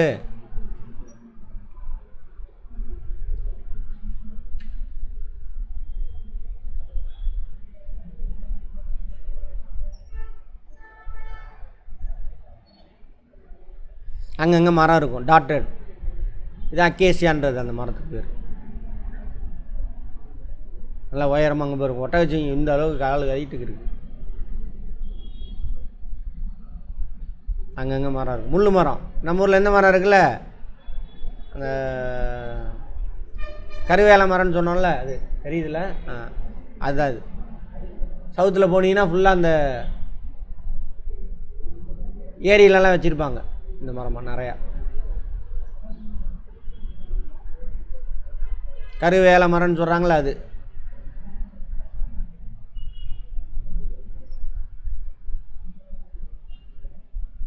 அங்கே இருக்கக்கூடியது சிங்கம், சிறுத்தை, புலி எனக்கு தெரிஞ்சு அங்கே இருக்காது. இல்லை, மான், வரி குதிரை, ஒட்டகச்சிவிங்கி நல்லா இருக்கும். அதுபோக தாவரங்கள், புல்லுருவி, ரெட் ஓட்ஸ் புல், லைம் கிராஸ், அதெல்லாம் அங்கே இருக்கக்கூடியது. எல்லாமே புல்லோட வகைகள். அடுத்து பாலைவன பல்லுயிர். பாலைவனம் எங்கே இருக்குன்னு பார்த்தோம்? மித வெப்ப மண்டலமா? துணை அயன உயர் அழுத்த மண்டலங்கள். கரெக்டா? இதெல்லாம் 23 டிகிரிக்கு மேலே கொஞ்சம் ஒட்டி, அது கொஞ்சம் முன்ன பின்ன இருக்கும். இந்த பக்கம் இந்த பக்கம். இதான் பாலைவனம். எல்லாமே பாலைவனம். இங்கே ஒரு பாலைவனம் இருக்கும். இது பாலைவனம். இங்கே ஒரு பாலைவனம். எல்லாமே பாலைவனம். இங்கெல்லாம் இந்த உலகத்திலே பெருசு. இது ஃபுல்லாகவே பாலைவனம் தான். வட இந்தியா பாலைவனமாக தான் இருந்திருக்கும். கங்கை யமுனை ஓடலை அப்படின்னா. கரெக்டா? அடுத்துங்க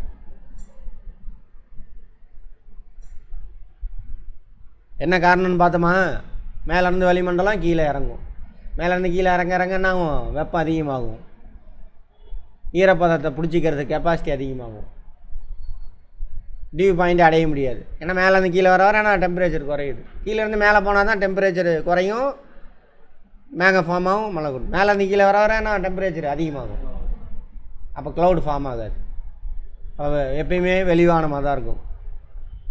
குளிரை கொடுக்குறது யார்? நம்ம ஊருக்கு. க்ளவுடு வந்துச்சுன்னா கூலிங்காக இருக்கும், மற்ற நாளில் ஹீட்டாக இருக்கும். இப்போவே அக்னி நட்சத்திரம் தான்.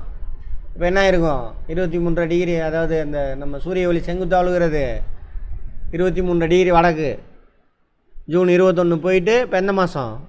ஜூலையா? அப்படியே நான் தமிழ்நாட்டுக்கு கோணம் வந்து அதிகமாகிட்டே வரும் திரும்ப. இப்போ ஒரு நாளில் 90 டிகிரியில் போடும் கரெக்டாக.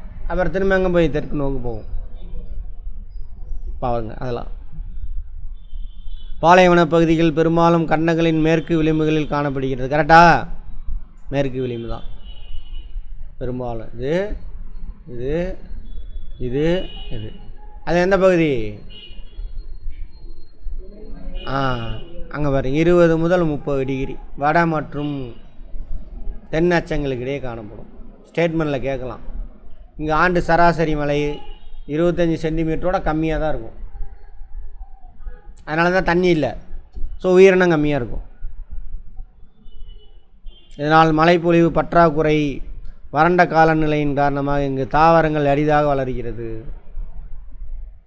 அப்படியே வரக்கூடிய தாவரம் எப்படி இருக்கும்? அந்த இடத்துக்கு தகுந்த மாதிரி தகவமைச்சுக்கும். பயாலஜியில் பார்த்துருப்போம். பாலை தாவரங்கள். பாலை தாவரத்துக்கு இங்கிலீஷில் என்ன? ஜெரோஃபைட்ஸ். மணலாக இருக்கும், உவர்ப்பாக இருக்கும், விவசாயத்துக்கு உகந்ததில்லை. வறட்சியை தாங்கக்கூடிய முட்புதர், குறுங்காடுகள், முள், ரொம்ப மரம்லாம் உயரமாலாம் இருக்காது. ஏன்னா தண்ணி இல்லை, வறட்சி. நீர் இழப்பை தவிர்க்கிறதுக்காக என்ன பண்ணுவாங்க? இலையெல்லாம் முள்ளாக மாறிடும். முள்ளாக மாறினது சின்ன இலை இருக்கலாம், அது மேலே மெழுகு பூசி இருக்கும், தசைப்பற்று உள்ள பகுதியாக மாறிடும். சேமித்து வச்சுக்குவாங்க. வேரெலாம் எப்படி போகும்? ரொம்ப தூரத்துக்கு போய் தண்ணி எடுத்துகிட்டு வரும். அதெல்லாம் அது ஜெராஃபைட்ஸினுடைய வேலை நமக்கு பார்த்துருக்கோம். உணவு சேகரித்தல், வேட்டையாடுதல். பழங்குடியின மக்கள் தான் அங்கே இருக்காங்க. இவங்களாம் என்ன பண்ணுறாங்க? இடப்பெயர்வு, நாடோடியாக இருக்காங்க. ஒட்டகம் தான் என்னது? பாலைவன கப். இது வந்து பாலைவன சோலை. ஒரு இடத்துல மட்டும் என்ன இருக்கும்? தண்ணி போய் நின்றுக்கும். பாலைவன சோலை. அங்கே மட்டும் விவசாயம் சிறப்பாக நடக்கும். ஏன்னா சுற்றிலும் மேடு இருக்கும். இல்லைன்னா இப்படி சுற்றிலும் மேடாக இருக்கும். இதெல்லாம் ஹார்ட் ராக்காக இருக்கும் அடியில். இங்கே பெய்கிற தண்ணி தண்ணிலாம் நான் ஊறி இங்கே வந்துடும். இங்கே வெளியில் வந்து இங்கே நிற்க முடியும். இந்த இடத்துல மட்டும் விவசாயம் செய்வாங்க. சரியா? கடவுள் கொடுத்த வரம் அதெல்லாம் இல்லை. இதுதான் வரம், இப்படி தான் வந்துச்சு. அரை வறண்ட பாலைவன பிரதேசங்களில் காணப்படும். வளமான நன்னீர் பகுதி. பாலைவன சோலைகள் நீரூற்றுகள் நீரை பெறுகின்றன. ஸோ அங்கே விவசாயம் சிறப்பான பேரிச்சி, அத்தி, சிட்ரஸு, மக்காச்சோளம் இதெல்லாம் பயிர் செய்கிறாங்க. அதை சுற்றிலும் தண்ணி எடுக்க எடுக்கன்னாவும் இங்கேருந்து இங்கே அந்த சுற்றியில் உள்ள தண்ணியெல்லாம் இறங்கிக்கிட்டே இருக்கும். அதான் ஊற்று. போக்குவரத்துக்காக எதை பயன்படுத்துகிறாங்க? ஒட்டகம். அங்கே ரோடு போட்டாலும் என்ன ஆகுனாங்க? திடீர்னு மண்ணை புழுதி காற்று அடிக்கும், மண்ணை கொண்டு வந்து ரோட்டெல்லாம் மூடிடும். அதனால் ஒட்டகத்தை பயன்படுத்துகிறாங்க. ஊர்வனம் தான் நிறையா இருக்கும். பாம்பு, பல்லி, தேள் இதெல்லாம் ஊர்வனம் அதிகம். எங்கே? பாலைவனத்தில். இதெல்லாம் குழியில் தோடு போட்டு குழி நோண்டி உள்ளே போய் பகலில் வெயில் அதிகமாக இருக்கிறப்போ தோட்டுக்குள்ளே போயிடும். குழியில் பொந்து, தோடுன்னு சொல்லணும் தமிழில். அப்புறம் இரவில் வந்து குளிராயிரும். பாலைவனம் பார்த்தீங்கன்னு வச்சுக்கோங்களேன், பகலில் பயங்கரமான வெயிலாக இருக்கும், இரவில் பயங்கரமான குளிராக இருக்கும். சரியா? என்ன காரணம்னு சொல்ல முடியுமா? ஜாகிரஃபி தானே, சொல்லுங்கள். நமக்கு சேலத்திலலாம் இந்த கதப்பு கொடுக்கறது யார்? பசுங்குடில் வாயுக்கள். அங்கே தான் தாவரம் விலங்கு எதுவுமே இல்லையே. அப்போ அங்கே பசுங்குடில் வாயுக்களுடைய எண்ணிக்கை எவ்வளோ இருக்கும்? ரொம்ப கம்மியாக இருக்கும். அப்போ சடனாக கூல் ஆகிடும் ஈவினிங்கில். ஸ்டேட்மெண்ட்டில் கேட்பான் பார்த்துக்கோங்க. பகலில் பயங்கரமான வெயில் அடிக்குதா? க்ளவுடே இல்லை, பயங்கர வெயில். இரவில் பயங்கரமான குளிர். அதனால் ஆனுவல் ரேஞ்ச் ஆஃப் டெம்பரேச்சர், வருடாந்திர வெப்ப சாரி ஆனுவல் ரேஞ்சா இல்லை சாரி டையூர்னல் ரேஞ்ச் ஆஃப் டெம்பரேச்சர். டையூர்னல் தினசரி வெப்ப வியாப்தி.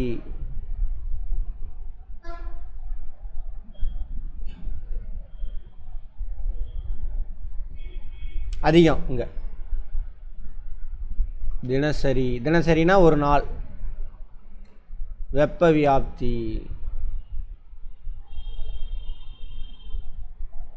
ஒரு இடத்துல ஒரு நாளையில் பதிவாகக்கூடிய அதிகபட்ச வெப்பநிலை மைனஸ் ஒரு நாளை பதிவாகக்கூட குறைந்தபட்ச வெப்பநிலை. அதான் ரேஞ்சுன்னு சொல்லுவாங்களே, அதான் ரேஞ்சு பாருங்கள். பெரிய நம்பருக்கு சின்ன நம்பருக்கு இருக்கக்கூடிய வித்தியாசம் தான் அது ரேஞ்சு. ஆமாவா? அப்போது காலையில் இருக்கிறதுல எப்போ கம்மியாக டெம்பரேச்சர் பதிவாகும் ஒரு இடத்துல? காலையில் சூரியன் வர்றதுக்கு முன்னாடி.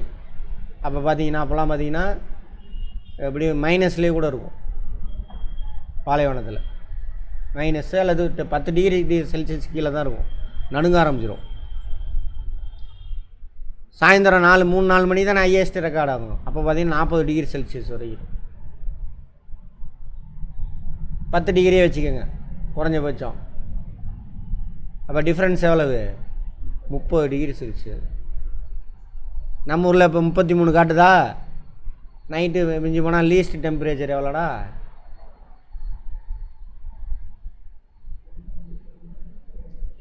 லீஸ்ட் டெம்பரேச்சர் ஒரு 28 அந்த மாதிரி தான் ரெக்கார்ட் ஆகும்.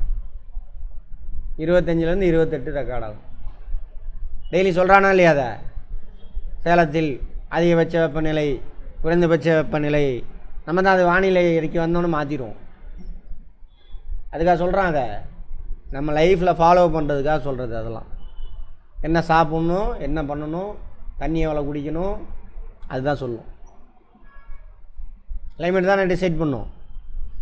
அதெல்லாம் இதெல்லாம் இருக்கும். அப்போது அங்கே கேட்பாங்க, இது பாலைவனத்தில் பகலில் பயங்கரமான குளிர், இரவில் பயங்கரமான வெயில். மாற்றி சொல்லிட்டேன்னா, இரவில் பயங்கரமான குளிர், பகலில் பயங்கரமான வெப்பமாக இருக்கும். என்ன காரணம்? அங்கே க்ரீன் ஹவுஸ் கேஸஸ் இருக்க மாட்டாங்க. மிதவெப்ப மண்டல புல்வெளி. இப்போ மிதவெப்ப மண்டலத்துக்கு போயாச்சு. மிதவெப்ப மண்டலம் எங்கே? 66 டிகிரி, 23லேருந்து 66க்குள்ளே.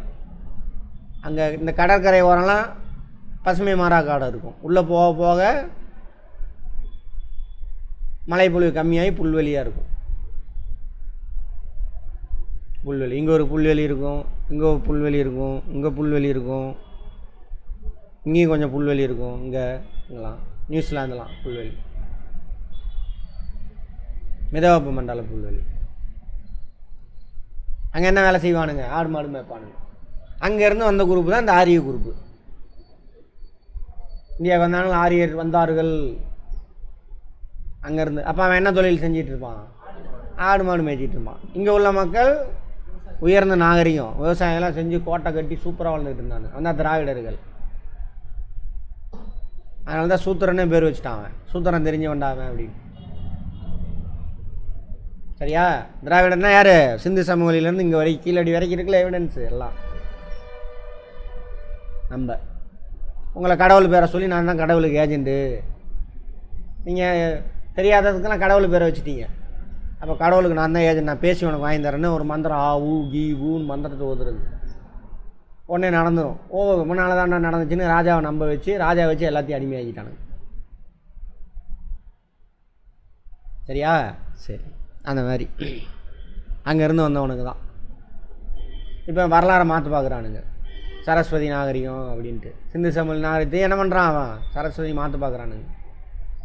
உஷாராகிக்கணும். யார்? நம்ம தான். மிதவெப்ப மண்டல புல்வெளி கண்டங்களின் உட்பகுதியில் அமைந்துள்ளது. ஆமாவா? கண்டத்தோட உட்பகுதி. இங்கேருந்து உள்ளே போகணும். அங்கேருந்து கரெக்டாக தானே கோடு போட்டிருக்கேன். இங்கே இருக்கும், இங்கே இருக்கும். இது பாலைவனம். மிதமான கோடை காலமும் நீண்ட குளிர்காலமும், சரியா, ரைட். குளிர்கால மழைப்பொழிவும் காணப்படுகிறது. குளிர்காலத்தில் மழைப்பொழிவு காணப்படுதாங்க. இப்பிரதேசங்களில் உள்ள புல்வெளி முழுமையான மழைப்பொழிவை சார்ந்துள்ளன. தண்ணிலாம் பாய்ச்ச முடியாது. அதிகமான மழைப்பொழிவு உயரமான மென்மையான புற்கள் வளர்வதற்கும். ஒரு இடத்துல, அதாவது கடல்லேருந்து உள்ளே போக இங்கே இருந்தால் காற்று வீசும், இங்கேயே நிறையா தண்ணியெலாம் கொட்டிடும். உள்ளே போகப்போ தண்ணியோட அளவு குறையும்.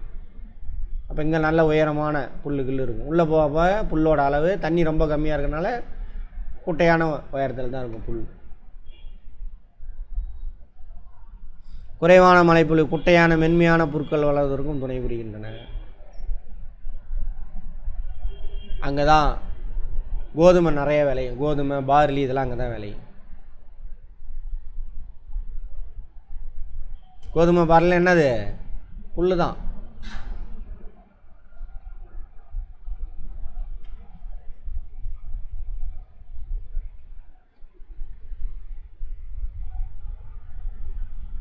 சரியா? இங்கே பாருங்கள், படத்தை பாருங்கள். அதான் ஜாகிரபி புரிஞ்சுக்கிட்டிங்கன்னா எல்லாமே உங்கள் கைக்குள்ளே வந்துடும். அப்படி இருக்கும். அப்போ என்ன தொழில் சிறப்பாக நடக்கும்? ஆடு மாடு மேய்க்கிறது. கோதுமை பயிரிடுவது சாதகமாக உள்ளது. கோதுமைக்கு தூரில் தண்ணி நிற்க வேணாம், மேடு பள்ளமாக இருக்கும். இயந்திரமயமாக்கப்பட்ட விவசாயம் நடைபெறுது. ஏன்னா அங்கே மக்கள் தொகை கம்மி, குளிர் பிரதேசம்ல கம்மி, அதனால் ஆள் இல்லை, அதனால் இயந்திரம் பயன்படுத்துகிறாங்க. விதை தூவுறது கூட என்ன பண்ணுவானுங்க?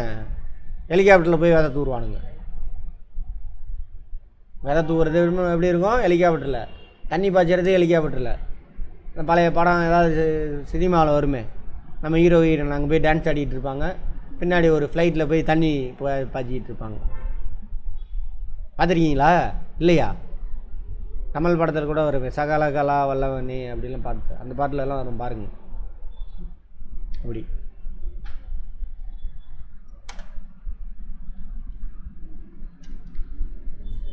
அது அறுவடை பண்ணுற இயந்திரம்லாம் பயங்கரமாக இருக்கும். அங்கே பாருங்கள், ஏக்கர் கணக்கில் இருக்கும். இந்த அங்கே ஃப்ளைட்டே நிற்கிது பாருங்கள், இது அறுவடை பண்ணுற இயந்திரம். அவனுங்க தான் அங்கே ஆள் இல்லாதனால அதெல்லாம் தயாரிக்கிறான் அந்த இயந்திரத்தெலாம். அதெல்லாம் நம்ம ஊரில் இப்போ இன்ட்ரடியூஸ் பண்ணுறாங்க. இப்படி ஒரு டிராக்டர் பாட்டில் போயிட்டே இருக்கும், வண்டி போயிட்டே இருக்கும்.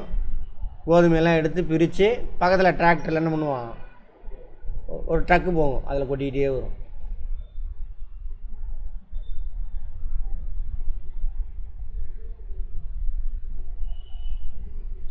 கால்நடை வளர்ப்பு முக்கியமான தொழில். உணவிற்கு விலங்குகள் கொல்லப்படுதல், அதன் இறைச்சியை பதப்படுத்துதல், ஸ்லாட்டரிங் அப்படிம்பாங்க. பால் பண்ணை தொழில் இதெல்லாம் சிறப்பாக இருக்கும் அந்த ஏரியாவில். வெட்டுக்கிளி, ஓநாய், காட்டெருமை, பிரைரி நாய் இதெல்லாம் அங்கே அதிகமாக காணப்படுதாம். தூந்திர பல்லுயிர் தொகுதி.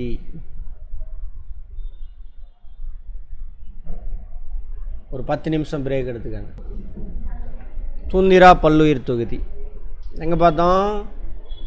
துருவ பகுதி 66 டிகிரிக்கு மேலே, வட துருவம் தென் துருவம். உயிரினம் ரொம்ப கம்மியாக இருக்கும். என்னென்னா வெப்பம் கம்மி, சூரிய ஒளியோட கோணம் எப்படி இருக்கும்? கம்மியாக இருக்கும். நிறைய நாள் சூரியனே வராது. எல்லாம் தான் காரணம். தாழ்நிலப்பகுதியானது பெரும்பாலும் உறைந்தே காணப்படுகிறது.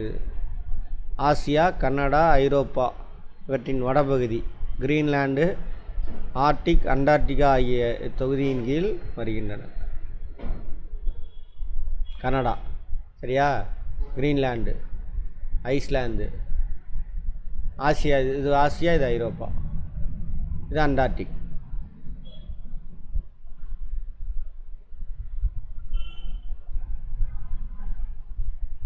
அங்கே ஏன்னா குளிராக இருக்குனால எல்லாமே ஃப்ரீஸ் ஆகிருக்கும். விவசாயம் செய்கிறதெல்லாம் கஷ்டம். அதனால் தரிசு நிலப்பகுதி. கடுங்குளிர், குளிர் காலம் நீண்ட ரொம்ப நாளைக்கு இருக்கும், 6 மாதத்துக்கு மேலே. குளிர் எப்படி இருக்கும்? கடுமையாக இருக்கும். மிதமான குளிர், அப்பயுமே குளிராக தான் இருக்கும். குறுகிய கால பருவத்தாவரங்கள் மட்டுமே இங்கே காணப்படும். அந்த கோடை காலம் வருதில்ல, சம்மர், அந்த டைமில் இருக்கக்கூடிய அந்த டைமில் ஒரு 3 மாதம் புல்லோ ஏதோ ஒன்று முளைக்கும், பாசி படரும்.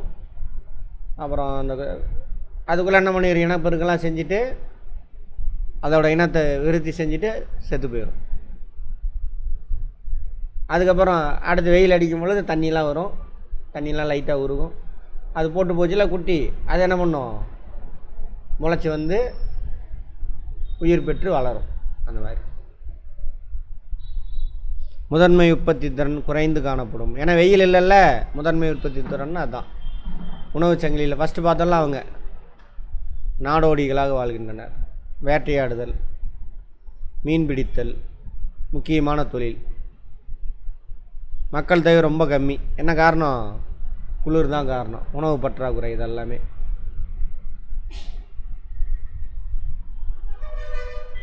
இக்லூ அப்படின்னா பனி வீடு, தொந்துரா பகுதியில் கேள்விப்பட்டிருக்கீங்களா? பனியிலே வீடு கட்டி வாழ்வாங்க.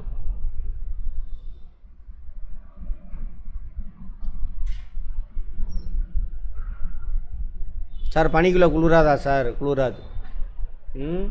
அது சின்ன வளிமண்டலம் மாதிரி ஆயிரும், போர்வை மாதிரி இருக்கும். அது எப்படின்னு பார்ப்போம், அப்புறம் சொல்கிறேன். கூடாரம், அந்த வேட்டையாடுறாங்கள்ல விலங்கு, அதோட தோலில் கூடாரம் வச்சு வாழ்வாங்க. பாசி இனத்தவர்கள் வளர்கின்றன ஆர்டிக்கில். பாசி அங்கே இருக்கக்கூடியது. துருவக்கரடி, ஓநாயி, துருவ மானு, கழுகு அதெல்லாம் இருக்காங்க. புல்வெளிகள், பிரைரி, வட அமெரிக்காவில் பிரைரி. எது மிதவெப்ப மண்டல புல்வெளி, கனடா அமெரிக்கா சேர்ந்து இப்படி இருக்கு. Eurasia, Europe, Asia. ஸ்டெப்பி, இங்கே ஸ்டெப்பி புல்வெளி. அங்கேருந்து வந்தவங்க தான் யார், அந்த ஆரியன்ஸ் நம்ம இந்தியாவுக்கு வந்திருக்காங்க. பம்பாஸ் அர்ஜென்டினாவில், அர்ஜென்டினா உருவா, உருகுவேல்.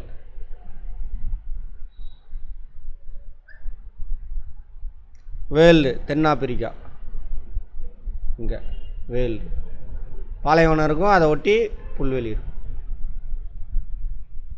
டவுன்ஸ் ஆஸ்திரேலியாவில், Canterbury New Zealand, Manchurian China. Downs, Canterbury, Manchurian. Chicken மஞ்சூரியன்லாம் இருக்குல்ல, ஃபாஸ்ட் ஃபுட், அதெல்லாம் அங்கேருந்து வருது.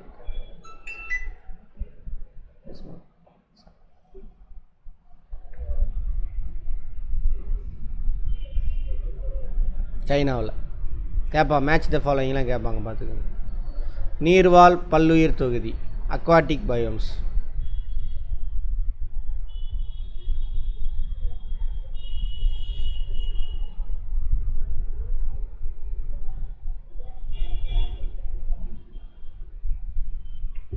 ஒன்றோடொன்று தொடர்பு கொண்டு அவை வாழுகின்ற சூழலுக்கு சக்தி மூலங்கள் மற்றும் இடத்திற்கு தரேன்னு சொல்லுங்கள். 4:30 தான் கிளாஸ் முடியுது.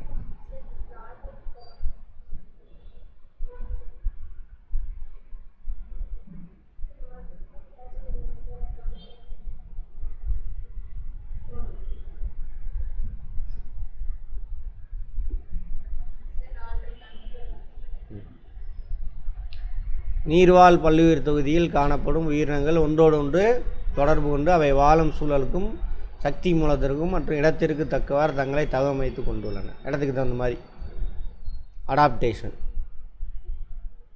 அதே மாதிரி தான் அங்கே என்ன இருக்கும், சின்ன நுண்ணுயிர் இருக்கும், பைட்டோ பிளாங்டன்.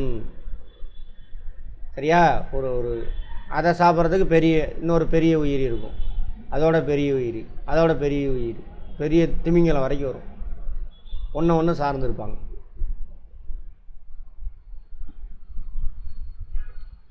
நீர்வாழ் பல்லுயிர் தொகுதியினை நன்னீர்வாழ் fresh water biomes, salt water அல்லது பிராக்கிஷ் வாட்டர் பயோம்ஸ் அப்படின்னு ரெண்டாக பிரிப்பாங்க.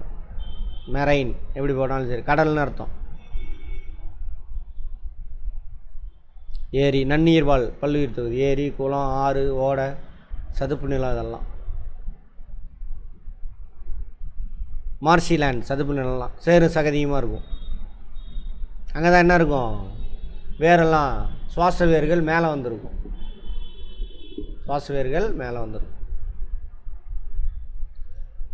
நீரின் கொள்ளளவு, நீரோட்டம், ஆக்சிஜன் அளவு, வெப்பநிலை ஆகிய உயிரற்ற காரணியில் தாக்கத்திற்கு உள்ளாகுது. எல்லோரும் அங்கே தண்ணியில் ஆக்சிஜன் இருக்குமா? இருக்கும், தண்ணியில் இருக்கும். அதை வச்சு தான் வாழுது அங்கே உள்ள மீன்லேருந்து. ஏன் பாசி தாவரத்துக்கு என்ன வேணும்? சுவாசிக்க ஆக்சிஜன் வேணும். அதில் இதாக இருக்குது, டிசால்வ் ஆகிருக்கும். மனிதர்கள் தங்களுக்கு தேவையான குடிநீர், நீர்ப்பாசனம், சுகாதாரம், தொழிற்சாலைக்கு தேவையான நீர் இதெல்லாம் எங்கேருந்து கிடைக்கிது? நன்னீர் வாழ் இங்கே தான் கிடைக்கிது. அதில் அசந்து மடையை வச்சுட்டு வரோம் நம்ம. ஆமாவா? அல்லி, தாமரை, பாசியின தாவரங்கள் வளர்கின்றன. அதுவா ஆமை, முதல்ல, மீன் எல்லாம் இருக்குது அங்கே. எங்கே? நன்னீர் வாழ்ல. கடல் நீர்,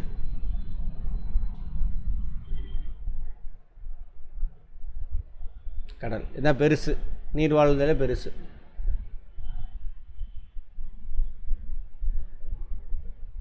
பவளப்பாறை பார்த்தோமா?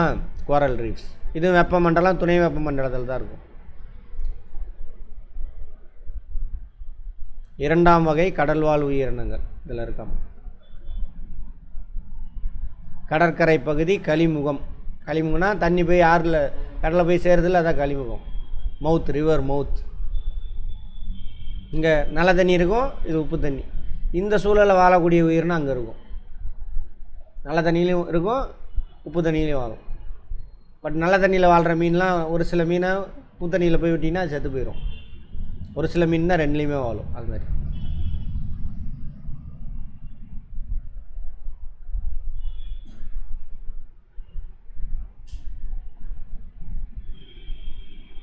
இடம்பெயர்தல் நம்ம தானே, நீந்தி வேறு இடத்துக்கு போயிடும். அதான் சொல்கிறாங்க. கடற்பூண்டு, கடற்பாசி, நீரில் மிதக்கும் தாவரங்கள் எல்லாம் இருக்குது. மனித இனத்துக்கு என்ன ஆகுது? உணவுலாம் அளிக்குதா? இப்போ லேட்டஸ்ட் இது அமேசான் காடு என்ன பண்ணல? ஆக்சிஜன் சப்ளை பண்ணல. நிலத்தில் வாழக்கூடிய உயிரினங்களுக்கும் ஆக்சிஜன் சப்ளை யார்? கடல் வாழ் உயிரினம் தான். அப்போ லேட்டஸ்ட்டு கரண்ட் அஃபேர். அதுபோக என்ன கிடைக்குது? உணவு, தண்ணி, நிறையா மினரல்ஸ் எல்லாம் எங்கே கிடைக்குது? அங்கே கடல்லேருந்து கிடைக்குது. இப்போ கூட இன்றைக்கி கரண்ட் அஃபேர் 8 சின்ன துறைமுகங்கள் அமைக்க போகிறாங்க தமிழ்நாடு. அதுக்கு இடம் தேர்வு எடுத்திருக்காங்க. கரண்ட் அஃபேர் இப்போ வந்துருக்கு. இப்போ போய் பாருங்கள், அது எந்தெந்த ஊர்னு பார்த்து வச்சுக்கோங்க. எதுக்கு துறைமுகம் அமைக்கணும்? போக்குவரத்து எதுக்கு உருவாக்கணும்?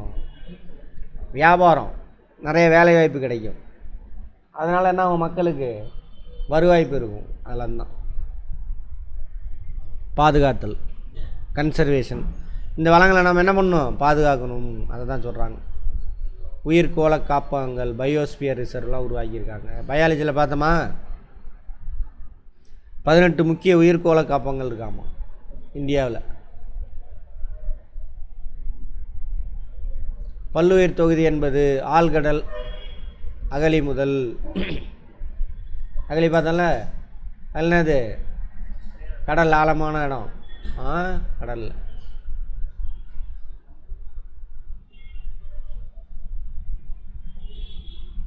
ஆற்றல் பரவல், நீர்நிலையில் ஆற்றல் பரவல்.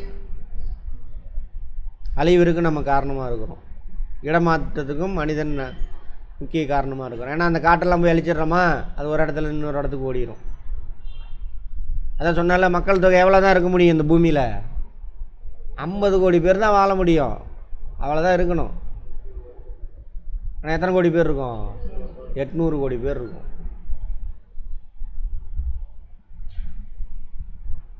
சரியா? அப்போ என்ன ஆகும்? அதிகமான ப்ரெஷர். அது நம்ம எங்கே இருப்போம்? பயாலஜிலேயே பார்த்துருப்போம். நம்ம எல்லா உயிரினங்களும் டாப்பில் இருக்கிறவன். நம்ம தான் மற்ற உயிரினங்களோட கம்மியாக இருக்கணும். கரெக்டா? இப்போ இந்த மாதிரி இருக்கிற இடத்துல ஒரு பெரிய வெயிட்டை தூக்கி வச்ச மாதிரி இருக்குது. இப்போ கீழே மற்ற உயிரினங்கள் மீதும் இயற்கையின் மீது என்ன பண்ணுவோம்? நம்ம அழுத்தத்தை கொடுப்போம், ப்ரெஷர். அப்போ இயற்கை என்ன ஆகும்? அழியும். அதை அழிச்சிட்டே வரும். இயற்கை அதுக்கு என்ன பண்ணிச்சு? பூமி ஒரு சூனியை வச்சுக்கிச்சு. யார்? நம்ம தான் மனுஷன். இயற்கை தானே நம்ம சுரண்டலுக்குள்ளாக்கப்பட்டு பாதிப்புள்ளாகிறது. இது புவியில் காணப்படும் தாவர விலங்குகளின் மீது கடுமையான தாக்கத்தை ஏற்படுது. இந்த படமே போகுது, இந்த ஒரு படமே போதும்.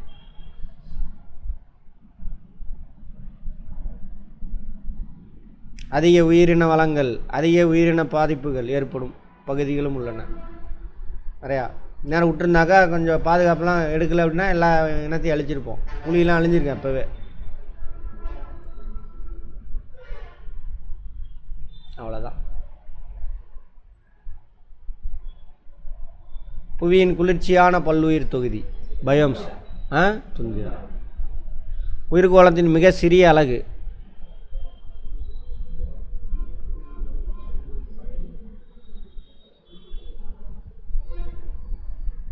ஏதும் இல்லை. இதெல்லாம் பெரிய அலகு.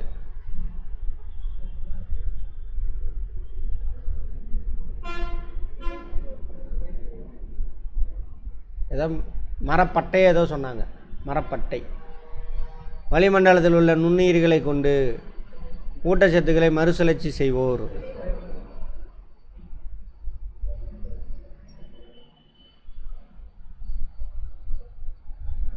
பாலைவன தாவரங்கள் வளரும் சூழல்.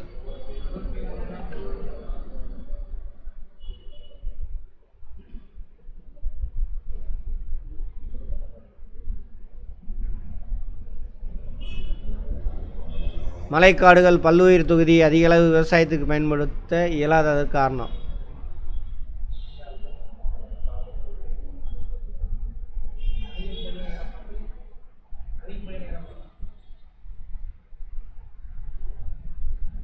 மலைக்காடுகள் தானே.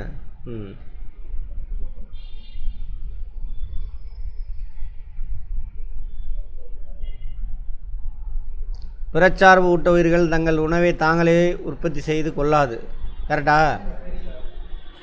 ஊட்டச்சத்துக்கு இவை உற்பத்தியாலே சார்ந்திருக்கும். ரெண்டு சரி. இதுக்கு சரியான காரணம். குறிப்பிட்ட பகுதியில் மட்டும் காணப்படக்கூடியதும் எளிதில் பாதிக்கப்படக்கூடிய சூழலில் வாழும் பல வகையான தாவரங்களும் கொண்ட பகுதியே வள மையம்.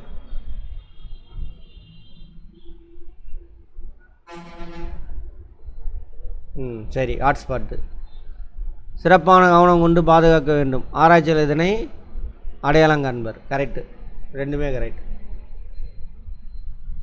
விலங்குகள், தாவரங்கள் மற்றும் நுண்ணுயிர்கள் ஒன்றோடொன்று இடைவிடை புரிந்து கொண்டு வாழும் இடம் எக்கோசிஸ்டம். சரியா? எக்கோசிஸ்டம். பிறச்சார்பு ஊட்ட உயிர்கள் என அழைக்கப்படுபவை எது? விலங்குகள். ஒன்றோடொன்று இணைக்கப்பட்ட சிக்கலான உணவு சங்கிலி அமைப்பின் டேஸ் என அழைக்கின்றோம். உணவு வலை. மிக பரந்த புவி சூழ்நிலை மண்டலத்தை டேஸ் என்கிறோம். சூழலியல் மண்டலம் எக்கோசிஸ்டம். பாலைவன பல்லுயிர் தொகுதிகளில் வளரும் தாவரங்கள் டேஸ் எனப்படும். ஜெரோஃபைட்ஸ். Very good. டேஸ் நீர்வாழ் பல்லுயிர் தொகுதி நன்னீர் மற்றும் கடல் நீர் கலக்கும் இடத்தில் காணப்படும். நன்னீர், கடல் நீர், உவர் நீர், நல்ல தண்ணீர் ரெண்டுலேயுமே வாழக்கூடியது. கரெக்டா? ரெண்டுலேயுமே வாழக்கூடியது.